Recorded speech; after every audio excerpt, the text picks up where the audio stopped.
لن يستنكف المسيح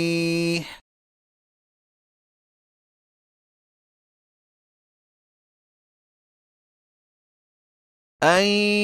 يكون عبدا لله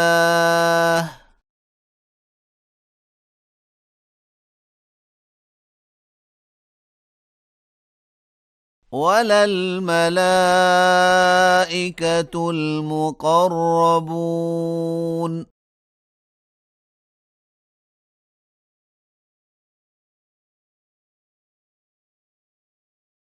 ومن يستنكف عن عبادته ويستكبر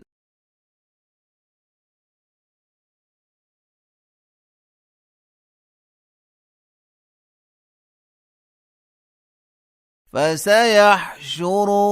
إليه جميعا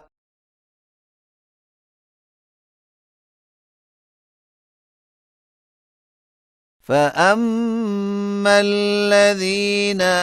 آمنوا وعملوا الصالحات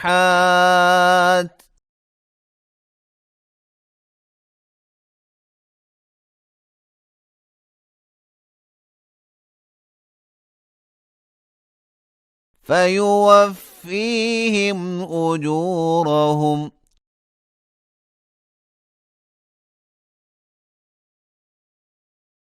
ويزيدهم من فضله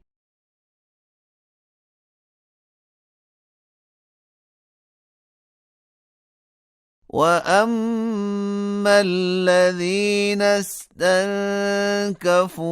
واستكبروا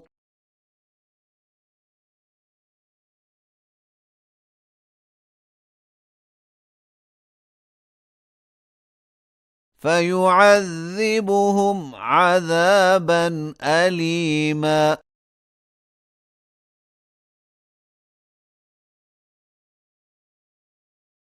ولا يجدون لهم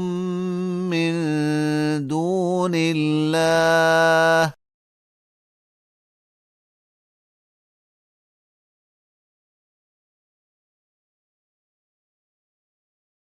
وليا ولا نصيرا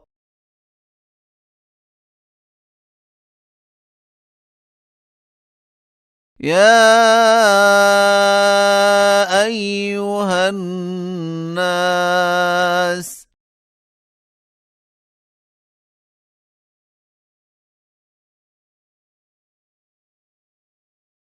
قد جاءكم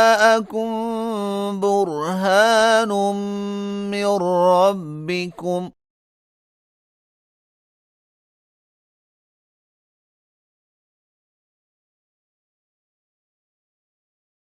وأنزلنا إليكم نورا مبينا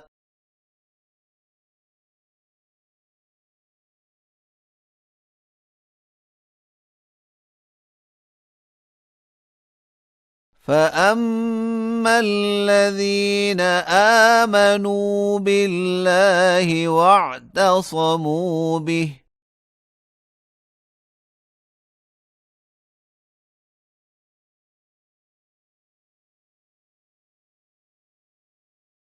فسيدخلهم في رحمة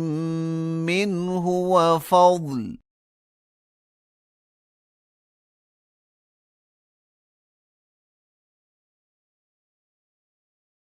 ويهديهم إليه صراطا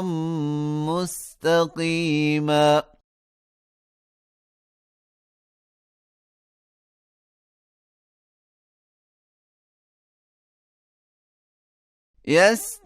يستفتونك قل الله يفتيكم في الكلالة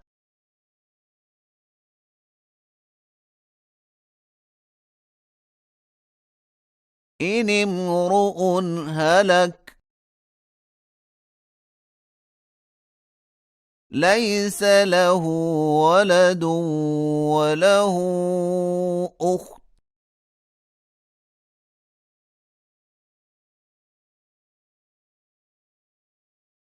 فلها نصف ما ترك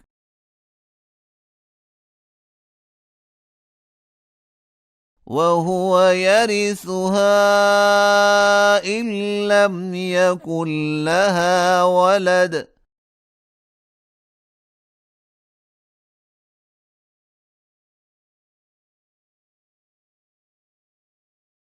فإن كانتا اثنتين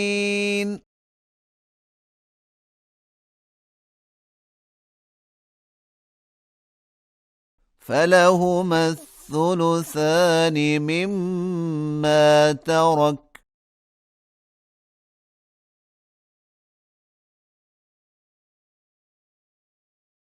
وإن كانوا إخوة رجالا ونساء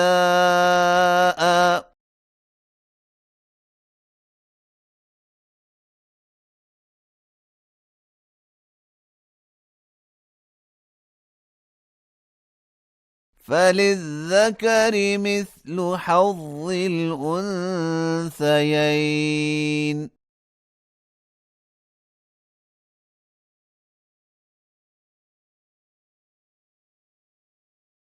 يبين الله لكم أن تضلوا